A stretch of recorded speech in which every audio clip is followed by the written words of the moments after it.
लोग कौन से क्वेश्चन तक पहुंचे थे? मैंने शायद ना क्वेश्चन नंबर 5 लास्ट करवाया था, ठीक है, और सब्स्टिट्यूशन मेथड चल रहा है अपना। अब एक क्वेश्चन देखो जरा, क्वेश्चन नंबर 9। क्वेश्चन 9 का स्टेटमेंट है integration of 4x + 2 under root x² + x + 1 dx। ठीक है, अब आप एक चीज नोटिस कीजिए जरा, x² + x + 1 को अगर मैं कुछ अज्यूम करूं तो बेटा इसका डेरिवेटिव कितना बनेगा? x² + x + 1 का डेरिवेटिव बनता है 2x + 1। ठीक है, 2x + 1, और 2x + 1 का जस्ट डबल है यहाँ पर। आप लोग ये ऑब्जर्व करोगे क्वेश्चंस करते हुए कि जब हम सब्स्टिट्यूशन मेथड लगा रहे हैं ना, तो जिसको आप t अज्यूम कर रहे हो उसके करस्पॉन्डिंग dt वहां आपको नजर आएगा। थोड़ा कांस्टेंट का वेरिएशन हो सकता है, कांस्टेंट का फर्क हो सकता है, लेकिन वो चीज आपको वहां दिखाई तो देगी। ठीक है, तो let us assume that x² + x + 1 = t, तो 2x + 1 dx = dt लिख सकते हैं ना हम ये। अब 2x + 1 जो है अगर ये dt बन जाता है तो जो आपका इंटीग्रेशन है इसमें मैं 4x + 2 में से 2 को कॉमन लूं, 2x + 1 under root x² + x + 1 dx। तो देखो इतना सब करने का मुझे क्या बेनिफिट हुआ, ये वाला पोर्शन तो बन गया अंडर रूट t, एम आई राइट? ठीक है, ये t माना तो ये रूट t बन गया, और 2x + 1 * dx, इसको और इसको इनको इकट्ठा हमने लिख दिया dt, तो ये आ गया 2 टाइम्स रूट t dt। अब ये जो 2 रूट t dt है इसको तो ले लो बाहर, रूट t का मतलब t की पावर हाफ हो गई। अब t पावर हाफ का इंटीग्रेशन क्या आएगा? अलजेब्राइक केस में आपको क्या बताया था, इंटीग्रेशन क्या करना है, पावर में +1 कर देना है, और जो नई पावर आएगी उसी नई पावर से डिवाइड करना है। तो कुल मिलाकर ये आंसर बना 2 times t⁻³ divided by 3/2 plus t। तो आंसर जो बना वो कितना बन जाता है, इट इज 4/3 t⁻³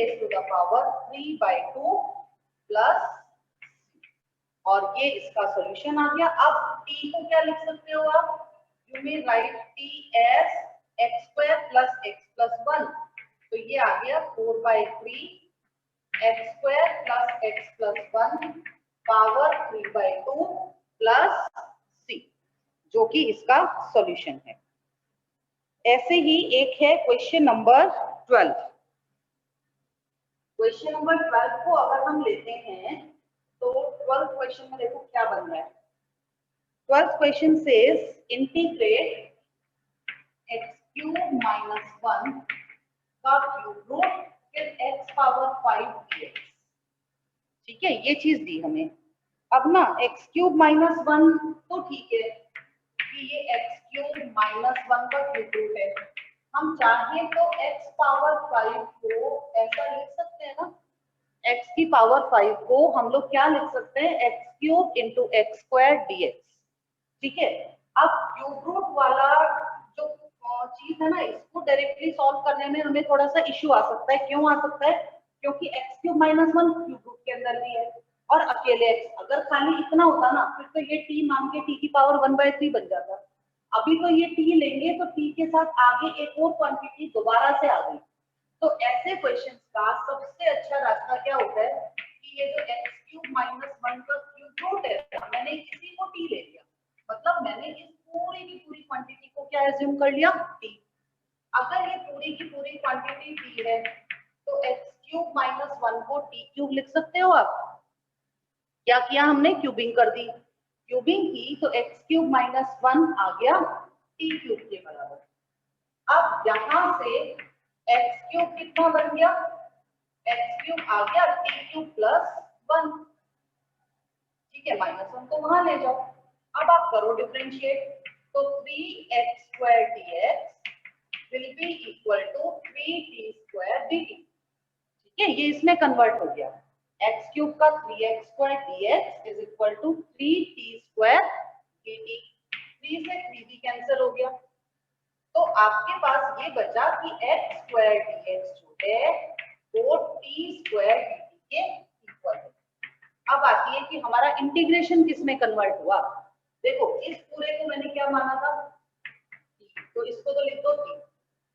अगले नंबर पर आ रहा है एक्स क्यूब, एक्स क्यूब को क्या लिखोगे, टी क्यूब प्लस 1। उसके बाद आ रहा है x square dx, x square dx को लिखोगे टी स्क्वायर डी। ठीक है, हमने सारी चीजें रिप्लेस कर दी।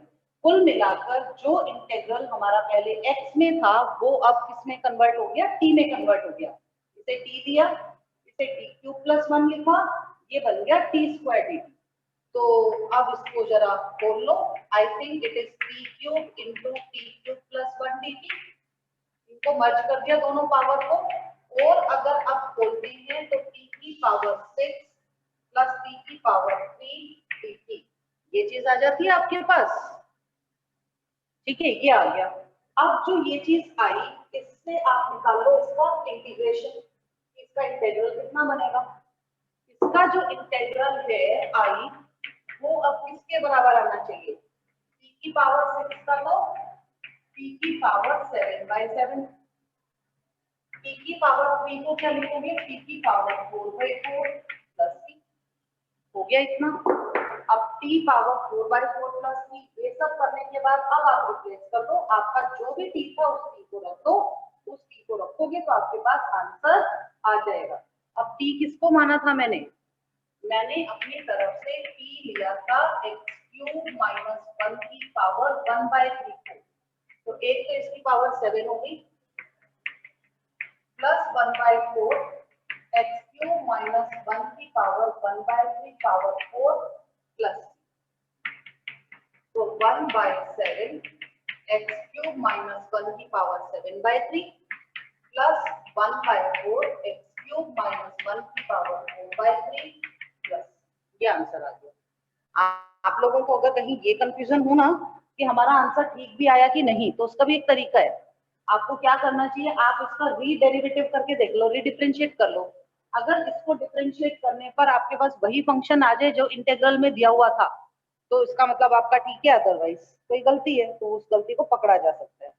अब इसी पैटर्न पर आगे के क्वेश्चंस हैं। Now let us come to question number 19। बाकी जो बीच के क्वेश्चंस हैं वो आपका होमवर्क है, आप लोग अपने आप कैरी आउट करेंगे।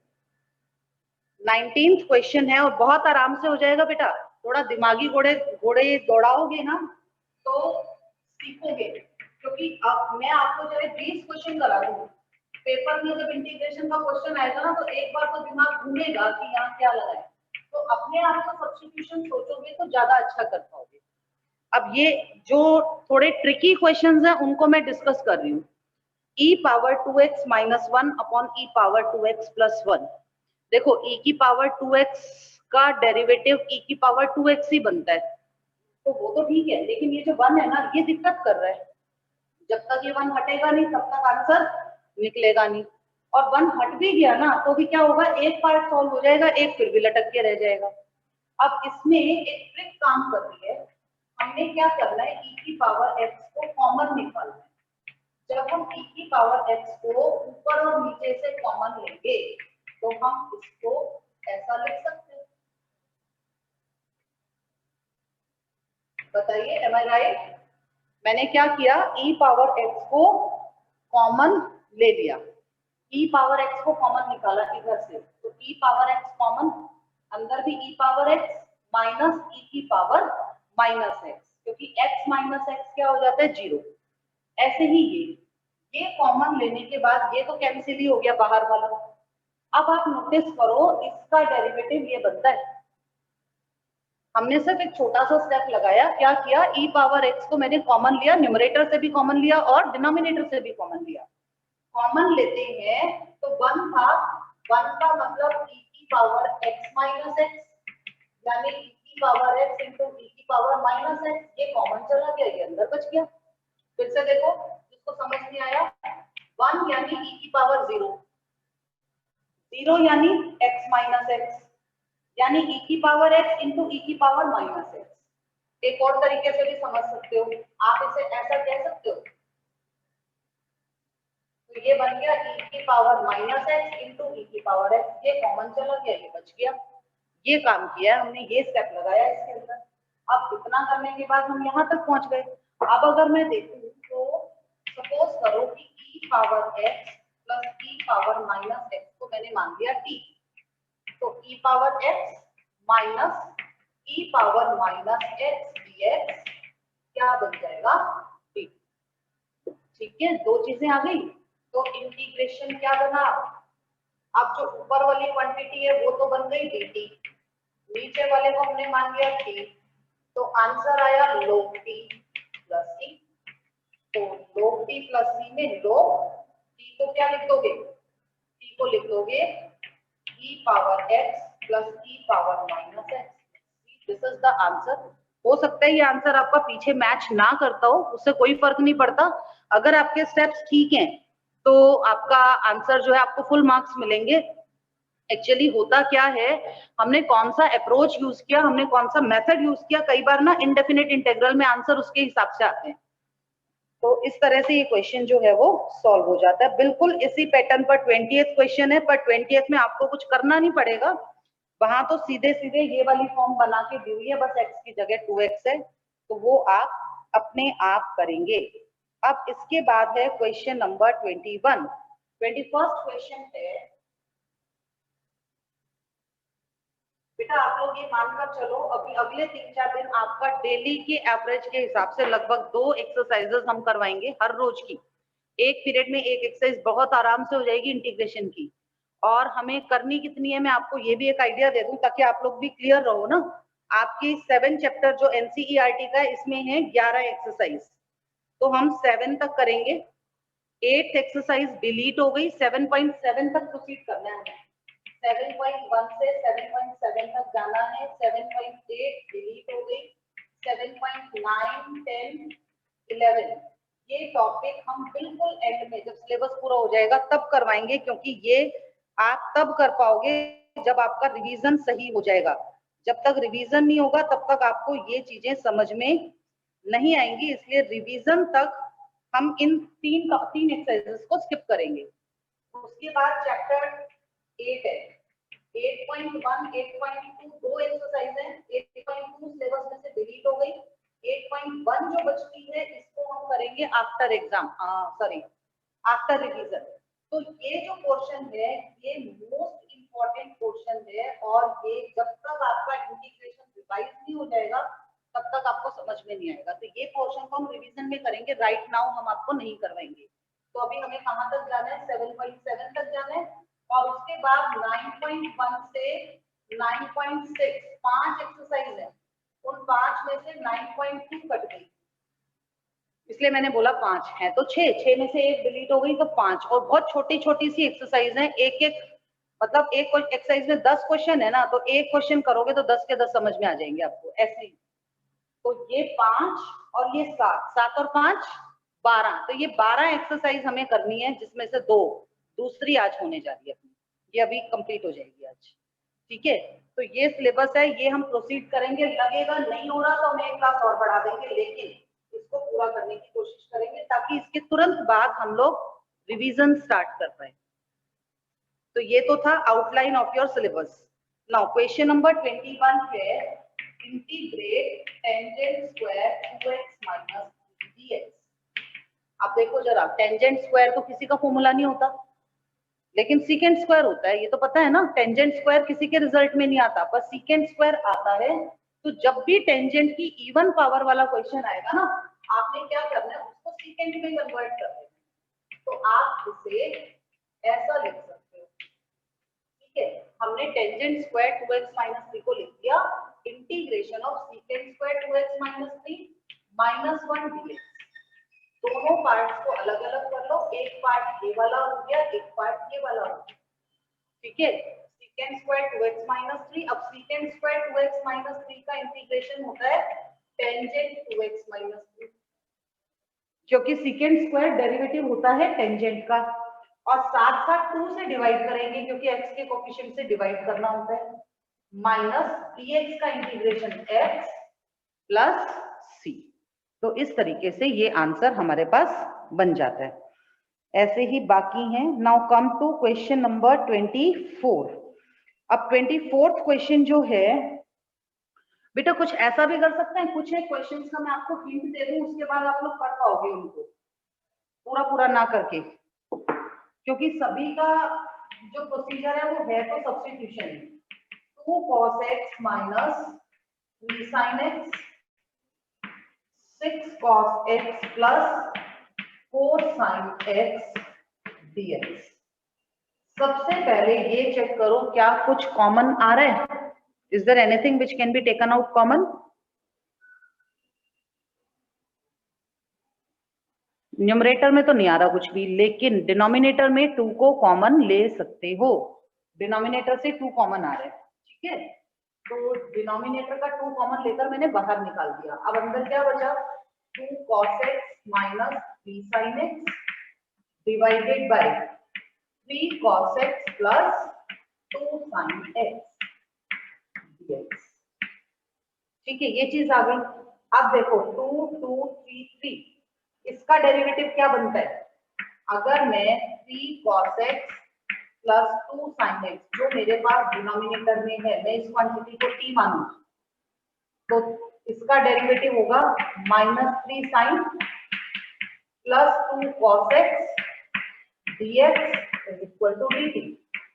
यानी कि 2 cos x minus 3 sin x into dx is equal to dt। ये dt में कन्वर्ट हो गया। आप खुद देख सकते हो, मैंने डिनोमिनेटर को t माना तो न्यूमरेटर किसमें चला गया? dt में। अब dt बाई t को इंटीग्रेट करके t को रिप्लेस कर देना, हो जाएगा। Now come to question number 25। ये जो 25th क्वेश्चन है ना, ये सीबीएसई के इस साल के सैंपल पेपर में आया हुआ इंटीग्रेशन का क्वेश्चन। इंटीग्रेशन के 2 ही क्वेश्चन है इस साल पेपर में, और उनमें से एक ये है। शायद था तो 2 ही नंबर का, लेकिन जैसा भी था ये question. This question has been given by CBSE in latest sample paper जो आप लोगों के साथ हमने शेयर किया था। अब सोचो इसमें ऐसा क्या करना चाहिए कि आंसर आ जाए। कैन एनीवन टेल मी?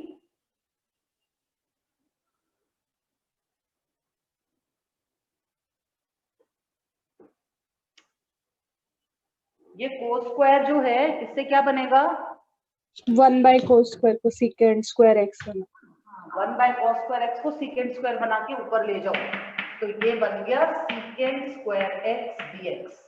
और नीचे क्या है? 1 माइनस टेंजेंट x का होल स्क्वायर। अब देखो बेटा, ये मान लेंगे। 1 का डेरिवेटिव होता है 0 और टेंजेंट x का डेरिवेटिव होता है secant स्क्वायर x। तो इसकी हेल्प से आप इसे ऑब्टेन कर सकते हो। तो सपोज करो कि मैंने 1 माइनस टेंजेंट x को t माना, तो 0 minus secant square x dx will become equal to dt।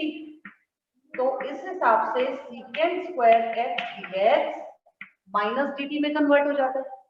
जब ये माइनस dt में कन्वर्ट हो जाता है तो ऊपर तो बन गया माइनस dt और नीचे बन गया t स्क्वायर। अब बताओ, अब तो कोई मुश्किल नहीं है इसको सॉल्व करना, ठीक है। ये सब्स्टिट्यूशंस आपको साइड में शो करनी है, नहीं शो करोगे तो मार्क्स जाएंगे। 1 नंबर इस चीज का, 1 नंबर इस चीज का। अब देखो -1 को ले लो बाहर, t की पावर -2 dt, -1 t की पावर -2 का इंटीग्रेशन पावर एक स्टेप बढ़ जाएगी, पावर एक स्टेप बढ़ जाएगी तो -2 + 1 यानी -1 आ गया। तो दोनों minus minus cancel, your answer comes out to be 1/t + c। तो 1/t + c आ गया। अब t को रख दो, t क्या था? t was 1 minus tangent x plus. इस तरीके से ये जो क्वेश्चन है ये सॉल्व हो गया, ठीक है। अब इसके बाद आओ जरा क्वेश्चन नंबर 34 पर। बीच वाले क्वेश्चंस बहुत आराम से हो जाएंगे, मैं इसलिए डिस्कस नहीं कर रही हूँ, उन पर दिमाग आप लोग खुद लगाएंगे आज। क्वेश्चन नंबर 34 क्वेश्चन है, रूट ऑफ टेंजेंट x तो ऊपर है और sin x into cos x नीचे है और हमें इसे इंटीग्रेट करना है। देखो टेंजेंट भी, साइन भी, कोस भी, तीनों चीजें दे दी। तो हम कुछ ऐसा करें कि किसी एक में कन्वर्ट कर लें, या तो साइन में ही आ जाए या कोस में ही आ जाए। तो रूट जो है ना वो थोड़ा सा परेशानी कॉज करेगा क्योंकि under root of tangent x है। अंडर रूट के कारण क्या है, ये जो नीचे बेचारे 1 पावर वाले है ना, ये भी हाफ पावर में आ जाएंगे या 3/2 पावर में आ जाएंगे, फिर आएगी दिक्कत। आप एक चीज देखो, ऊपर तो टेंजेंट है, टेंजेंट को चलने दो। क्या मैं इसे ऐसे लिख दूं, sin x by cos x into cos square x, लिख सकते हैं ना ऐसा? तो क्या चेंज किया मैंने? अब ये ट्रिक है, ये ट्रिक्स आपको प्रैक्टिस के साथ आएंगी, एकदम से नहीं आएंगी। ये तो एकदम से तो टीचर आपको बताएंगे ना, तब आपको पता चलेगा। ऐसी ट्रिक्स भी लगाई जा सकती हैं, इसीलिए हम लोग आपको स्ट्रेस कर रहे हैं बार बार कि आप क्लासेस अटेंड कीजिए। कोस से डिवाइड, कोस से मल्टीप्लाई, नीचे और ऊपर दोनों जगह, कहाँ? डिनोमिनेटर में। इसका बेनिफिट क्या हुआ? ऊपर है under root of tangent x, नीचे साइन बाय कोस का क्या बन गया? Only tangent x. ये जो कोस स्क्वायर है ये ऊपर चला गया तो बन गया सीकेंट स्क्वायर एक्स डीएक्स। देखो क्या क्या प्रोसीडिंग्स हुई, sine by cos tangent, cos square ऊपर गया तो क्या बना? Secant square. अब देखिए ऊपर तो है सीकेंट स्क्वायर एक्स डीएक्स, अब रूट टेंजेंट, अगर टेंजेंट को कट कर देगा तो दोबारा से रूट टेंजेंट आ जाएगा, तो नीचे आ गया under root of tangent x. अब देखो क्या करेंगे, ये टी तो ये डी टी, बिल्कुल सिंपल सिंपल सी चीज चल रही है। टेंजेंट एक्स को माना टी, तो सीकेंट स्क्वायर एक्स डीएक्स बन गया dt। ये ब्रैकेट में शो कर दो, कुल मिलाकर ये हो गया dt, ये हो गया dt। Now carry out the calculation and get the answer. अब ये नीचे के रूट टी का करोगे क्या? नीचे का रूट टी मतलब t raise to the power -12, आगे फिर वही अलजेब्रा वाला फॉर्मूला लगाकर आप आंसर निकाल सकते हो। ऐसे ही क्वेश्चन नंबर 37 को देखिए जरा।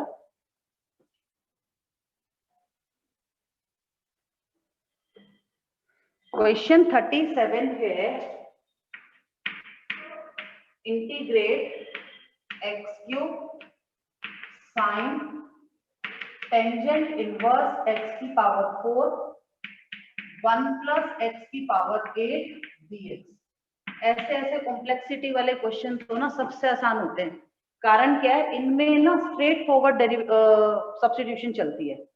देखने में तो बड़ा लंबा चौड़ा सा काम लग रहा है, पर एक चीज नोटिस करो, x की पावर 4 का डेरिवेटिव तो x की पावर 3 होता है, ठीक है, ये तो इसकी बात हो गई। x की पावर 4 का स्क्वायर लेंगे तो x पावर 8 आएगा।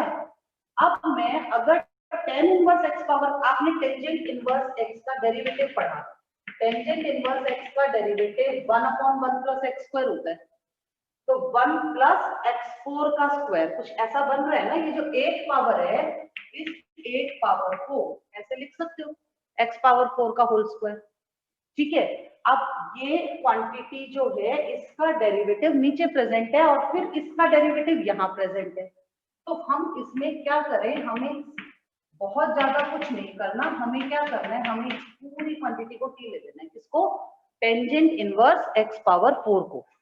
तो tan इनवर्स x पावर 4 को मैंने t माना, उससे हमारे पास आया 1/1 प्लस x पावर 4 का square into 4x³ dx is equal to dt।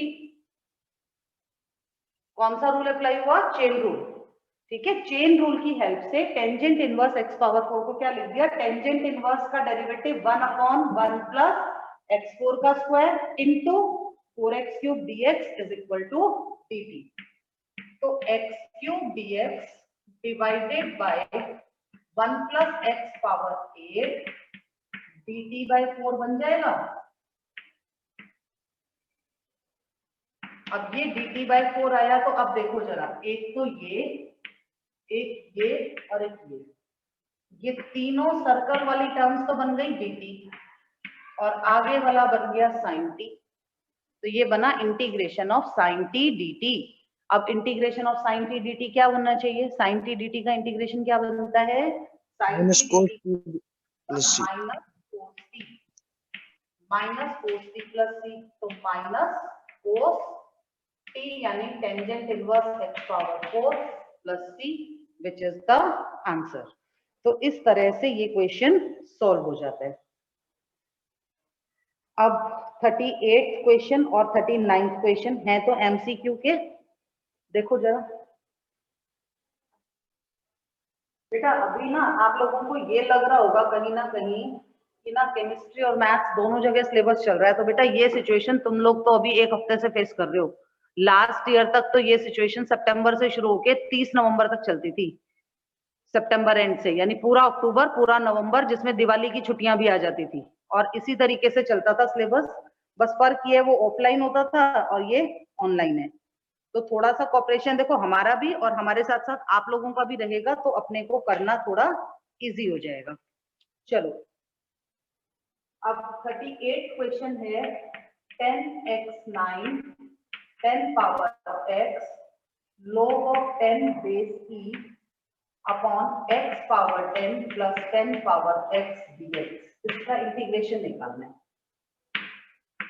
देखो x की 10 का डेरिवेटिव होता है 10x9 प्लस 10 की पावर x का डेरिवेटिव होता है 10 की पावर x log 10, और बेस तो ऑटोमेटिकली e होता है, ये आपको डिफरेंशिएशन वाले चैप्टर में करवाया था।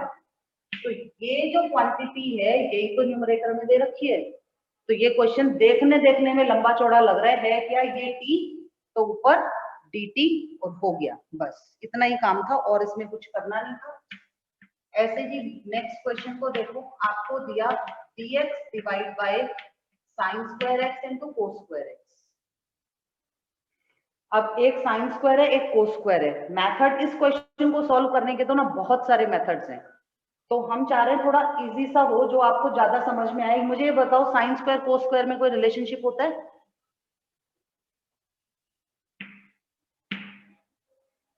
कोस स्क्वायर में एक रिलेशनशिप होता है ना, दोनों का सम 1 के बराबर होता 1 है होता है। Yes. ना। तो यहाँ क्या ट्रिक काम करेगी, इस 1 को इनसे रिप्लेस कर दो, तो ऊपर वाले 1 को आप लिख सकते हो sign square x plus cos square x. ये ऊपर वाले 1 को लिखा हमने। ये ट्रिक 11th में भी कई जगह लगाते थे। और नीचे है sign square x cos square x. Methods और भी हैं पर ये सबसे आसान मेथड है। अब देखो अभी सेपरेशन कर सकते हो ना, न्यूमरेटर में दो क्वांटिटी है, नीचे सिर्फ एक प्रोडक्ट है, आप इनको अलग अलग कर लो। अलग अलग करोगे तो sine square x dx upon sine square x cos square x plus cos square x dx divide by sine square x cos square x. इससे ये गया, इससे ये गया, बचा क्या, कोस स्क्वायर एक्स ऊपर गया तो सीकेंड स्क्वायर एक्स डीएक्स, और साइन स्क्वायर एक्स जब ऊपर गया तो कोसिकेंड स्क्वायर एक्स डीएक्स। ठीक है, अब सीकेंड स्क्वायर एक्स का इंटीग्रेशन डायरेक्ट फॉर्मूला होता है tangent x, cosecant square x का होता है माइनस कोटेंजेंट एक्स प्लस सी। हो गया कंप्लीट, इतना ही काम था बस इस क्वेश्चन में। और इसके साथ आपकी ये एक्सरसाइज पूरी हो गई। लेकिन अब इस एक्सरसाइज का एक मोस्ट इंपॉर्टेंट क्वेश्चन मैंने बीच में इसलिए नहीं लिया, उसमें ना तिकड़मबाजी बहुत सारी थी, तो मुझे ये था कि पहले सारे क्वेश्चन हो जाएं, फिर उस क्वेश्चन को मैं बिल्कुल लास्ट में डिस्कस करूंगी आपसे। हालांकि ना वो मुझे एग्जाम्पल्स में लास्ट पेज पर नजर आ रहा है। जो क्वेश्चन मैं आपसे अभी डिस्कस करना चाह रही हूँ ना, उसका उसी के जैसा एक क्वेश्चन एग्जाम्पल नंबर 3 6 का एग्जाम्पल 3 है। तो इसे लेना चाह रहे हैं हम लोग। तो एक तो 32 और एक 33 लिख लीजिए, इन पर they are most important. 32 and 33 दोनों क्वेश्चंस को करने का तरीका एक जैसा है। मैं 33rd को डिस्कस कर रही हूँ, बाकी आप लोग कर लोगे। अब 33 है integration dx upon 1 minus tangent x। देखो 1 माइनस टेंजेंट x का डायरेक्ट रिजल्ट कोई नहीं होता। आप 1 माइनस टेंजेंट x को ब्रेकअप भी नहीं कर सकते, जैसे हम उसमें कर लेते हैं ना कि 1 माइनस कॉस एक्स है तो 2 sign square x by 2, 1 plus cos x है तो 2 कॉस स्क्वायर एक्स बाई 2। वो काम हम यहाँ नहीं कर सकते, पॉसिबल ही नहीं है हमारे लिए। तो हम यहाँ क्या करेंगे, इसको सबसे पहले ना साइन और कोस में कन्वर्ट करें। टेंजेंट एक्स हो गया साइन अपॉन कोस, ठीक है। एलसीएम वगैरह लोगे तो ये आ गया cos x dx divided bye cos x minus sin x। अब देखो आपको बहुत अच्छे से पता है कोस का डेरिवेटिव होता है साइन और साइन का डेरिवेटिव होता है कोस। नीचे कोस माइनस साइन है तो ऊपर कोस प्लस साइन या कोस माइनस साइन बनना चाहिए। वो फिलहाल नहीं बन रहा, उसको बनाने का एक ही ट्रिक है, हाफ इंटू टू कर दो। यानी हाफ से मल्टीप्लाई किया आगे और 2 से ऊपर, तो हाफ इंटू 2 1 होता है ना, हाफ इंटू 2 1 होता है, तो हाफ तो बाहर रह गया, 2 इसमें ले लिया। अब ये जो 2 है ना अंदर वाला, इसको आप बहुत अच्छे से मैनेज कर सकते हो, नीचे तो इसी को चलने दो। ऊपर जो 2 cos x है उसको cos x plus cos x कह सकते हैं, क्योंकि 2 बार है तो 2 बार लिख दिया। एक बार कर दिया प्लस साइन x, एक बार कर दिया माइनस साइन x। मैं फिर रिपीट कर रही हूँ, यही स्टेप ट्रिकी है इसमें। हाफ इंटू 2 से मल्टीप्लाई किया, हाफ इंटू 2 1 होता है, 2 कोस को सेपरेट किया, कोस प्लस कोस, एक के साथ प्लस साइन लगा दिया, एक के साथ माइनस साइन लगा दिया। ऐसा करने से हमारे पास क्या चीज आ गई, हाफ इंटीग्रेशन, ऊपर तो बन गया sine x plus cos x, एक ब्रैकेट में, divided by cos x minus sine x, ठीक है, और प्लस साथ में आ गया cos x minus sine x ऊपर और वही cos x minus sine x नीचे।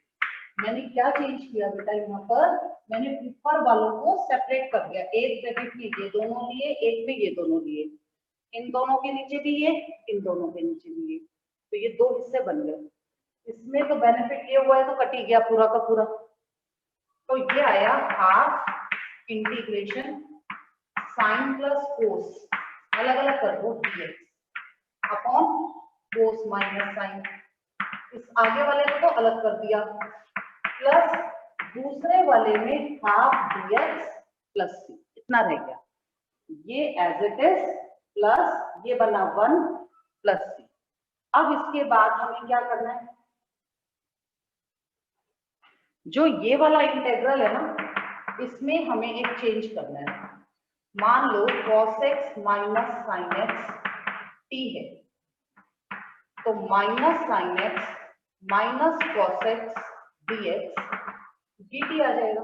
मैंने नीचे वाले को t माना, तो इसका डेरिवेटिव बनता है ये, माइनस को ले लो कॉमन, तो sine x plus cos x dx dt आ गया, तो sine x plus cos x dx minus dt आ गया, ये ले लिया हमने, ठीक है, इतना चेंज कर दिया, तो उससे इंटेग्रल क्या बन गया, ऊपर आगे तो आया 1/2, ऊपर आया minus dt upon t, 1/2 minus dt upon t plus ये हो गया half of x plus c, और अब माइनस हाफ, माइनस को तो बाहर ले लो, log t plus x/2 plus c, यानी माइनस हाफ